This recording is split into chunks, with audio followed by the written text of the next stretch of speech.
The Red Badge of Courage by Stephen Crane. Chapter 13. The youth went slowly toward the fire indicated by his departed friend. As he reeled, he bethought him of the welcome his comrades would give him. He had a conviction that he would soon feel in his sore heart the barbed missiles of ridicule. He had no strength to invent a tale. He would be a soft target. He made vague plans to go off into deeper darkness and hide, but they were all destroyed by the voices of exhaustion and pain from his body. His ailments, clamoring, forced him to seek the place of food and rest at whatever cost. He swung unsteadily toward the fire. He could see the forms of men throwing black shadows in the red light, and as he went nearer it became known to him in some way that the ground was strewn with sleeping men. Of a sudden he confronted a black and monstrous figure. A rifle barrel caught some glinting beams. "Halt! Halt!" He was dismayed for a moment, but he presently thought that he recognized the nervous voice. As he stood tottering before the rifle barrel, he called out, "Why, hello, Wilson. You here?" The rifle was lowered to a position of caution, and the loud soldier came slowly forward. He peered into the youth's face. "Is that you, Henry?" "Yes, it's me." "Well, well, old boy," said the other. "By ginger, I'm glad to see ya. I give you up for a goner. I thought you was dead sure enough." There was husky emotion in his voice. The youth found that now he could barely stand upon his feet. There was a sudden sinking of his forces. He thought he must hasten to produce his tale to protect him from the missiles already on the lips of his redoubtable comrades. So staggering before the loud soldier, he began, Yes, I've had an awful time. I've been all over, way over on the right. Terrible fighting over there. I had an awful time. I got separated from the regiment. Over on the right, I got shot in the head. Never see such fightin'. Awful time. I don't see how I could have got separated from the regiments. I got shot, too. His friend had stepped forward quickly. "What? Got shot? Oh, why didn't you say so first? Poor old boy. We must... Well, hold on a minute. What am I doing? I'll call Simpson." Another figure at that moment loomed in the gloom. They could see that it was a corporal. "Who you talking to, Wilson?" he demanded. The voice was anger-toned. "Who you talking to? You're the darndest sentinel..." "Why, hello, Henry. You here? Why, I thought you was dead 4 hours ago." "Great Jerusalem! They keep turning up every 10 minutes or so. We thought we'd lost 42 men by straight count, but if they keep on a-coming this way, we'll get the company all back by morning yet. Where was ya?" "Over on the right. I got separated," began the youth with considerable glibness. But his friend interrupted hastily. "Yes, and he got shot in the head, and he's in a fix, and we must see it to him right away." He rested his rifle in the hollow of his left arm and his right around the youth's shoulder. "Well, gee, it must hurt like thunder," he said. The youth leaned heavily upon his friend. Yes, it hurts. Hurts a good deal," he replied. There was a faltering in his voice. "Oh," said the corporal. He linked his arm in the youth's and drew him forward. "Come on, Henry, I'll take care of you." As they went on together, the loud private called after him. "Put him to sleep in my blanket, Simpson. And hold on a minute, here's my canteen. It's full of coffee. Look at his head by the fire and see how it looks. Maybe it's a pretty bad one. When I get relieved in a couple of minutes, I'll be over to see him." The youth's senses were so deadened that his friend's voice sounded from afar, and he could scarcely feel the pressure of the corporal's arm.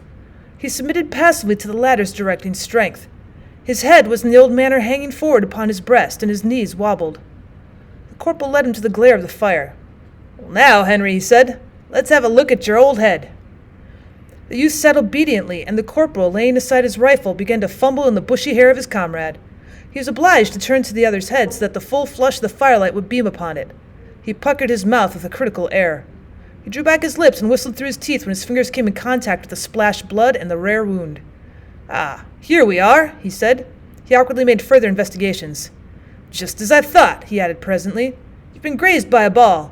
It's raised a queer lump, just as some feller had lammed you on the head with a club. Well, it stopped a bleeding long time ago. The most about it is that in the morning you'll feel that a number 10 hat wouldn't fit you, and your head'll be all head up and feel as dry as burnt pork. You may get a lot of other sicknesses too by morning, you never can tell.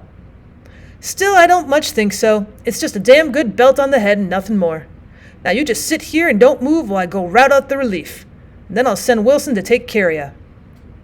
The corporal went away. The youth remained on the ground like a parcel. He stared with a vacant look into the fire. After a time he aroused for some part, and the things about him began to take form.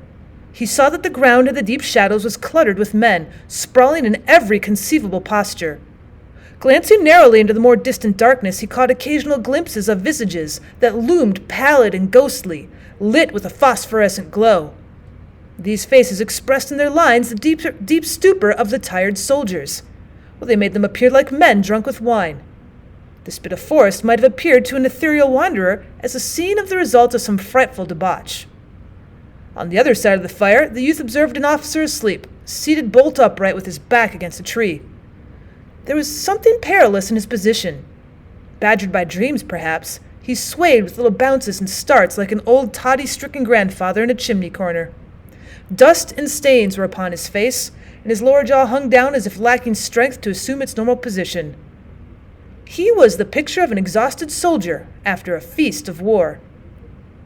He had evidently gone to sleep with his sword in his arms. These two had slumbered in an embrace, but the weapon had been allowed in time to fall unheeded to the ground. The brass-mounted hilt lay in contact with some parts of the fire. Within the gleam of rose and orange light from the burning sticks were other soldiers, snoring and heaving or lying death-like in slumber. A few pairs of legs were stuck forth rigid and straight, and their shoes displayed the mud or dust of marches and bits of rounded trousers protruding from the blankets, and they showed rents and tears from hurried pitchings through dense brambles. The fire cackled musically. From it swelled light smoke. Overhead the foliage moved softly. The leaves, with their faces turned towards the blaze, were colored shifting hues of silver often edged with red.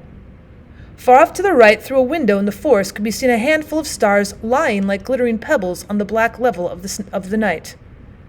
Well, occasionally in this low-arched hall, a soldier would arouse and turn his body to a new position, the experience of his sleeping having taught him of uneven and objectionable places upon the ground under him. Or perhaps he would lift himself to a sitting posture, blink at the fire for an unintelligent moment, throw a swift glance at his prostrate companion, and then cuddle down again with a grunt of sleepy content.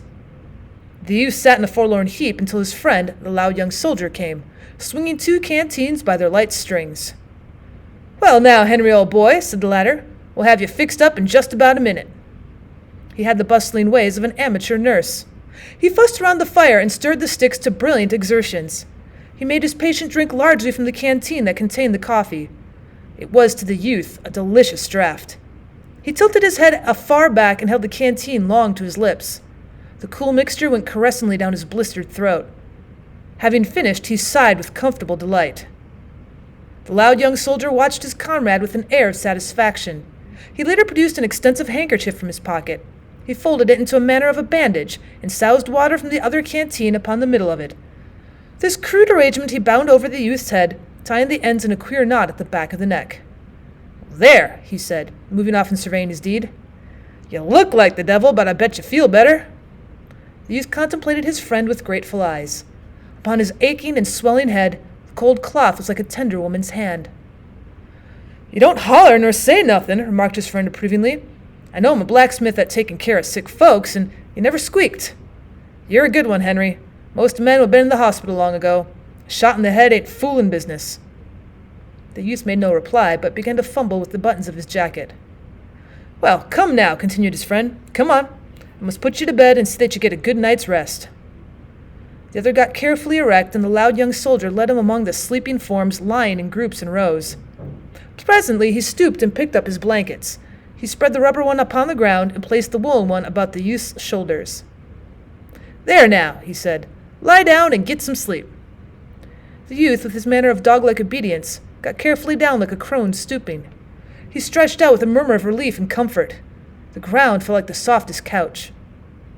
But of a sudden he ejaculated, "Well, hold on a minute. Where are you going to sleep?" His friend waved his hand impatiently. "Right down there by ya."